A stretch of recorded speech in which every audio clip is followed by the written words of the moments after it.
When you think about healthcare, you probably picture doctors and nurses saving lives, right? Moments of incredible healing. But behind all of that, there's this constant, invisible battle going on. So today, we're going to pull back the curtain on the hidden dangers that our healthcare workers face every day and the amazing systems built to keep them safe. And that's a question that really gets to the heart of it, doesn't it?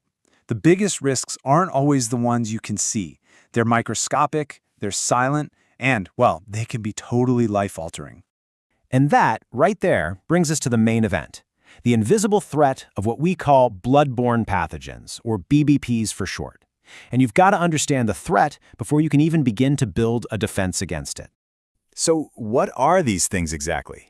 Well, BBPs are basically tiny little troublemakers, viruses and bacteria that live in human blood.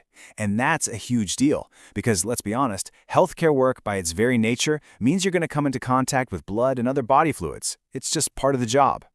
Now, in the world of healthcare, there are three main players we're always talking about. We call them the Big Three. And what's wild about this chart is just how different they are from each other. Take hepatitis B. We have a great vaccine for it, but if you get it, it's not really curable. Then you have hepatitis C.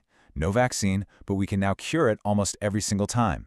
And then there's HIV, which we can treat, but there's no vaccine and no cure. And wow, this chart just lays it all out, doesn't it? The difference in risk is just massive. If a healthcare worker gets stuck with a needle that's contaminated with hepatitis B, their risk of getting infected could be as high as 30%. That's a nearly 1 in 3 chance. Now compare that to HIV, which is less than 0.5%. This right here is exactly why the hepatitis B vaccine isn't just a good idea. It's an absolutely essential shield for anyone working in healthcare. Okay, so the risks are clearly no joke, but how does this danger actually spread? How do these tiny pathogens get from a patient to a provider? Well, figuring that out is the whole key to blocking them off. Turns out, there are really three main ways this can happen. The biggest one, by a long shot, is what's called a percutaneous injury. That's just a fancy way of saying a needle stick or a cut from something sharp, like a scalpel. This is responsible for most exposures. Then you've got splashes to the eyes, nose, or mouth, and finally, contact with skin that already has a cut or a rash. And sometimes the most effective prevention is also the simplest. Get this, just avoiding the old habit of putting a cap back on a used needle with 2 hands, that one, simple change in behavior, prevents a staggering 15% of all needle stick injuries. It's the perfect example of how a tiny action can have a massive impact on safety.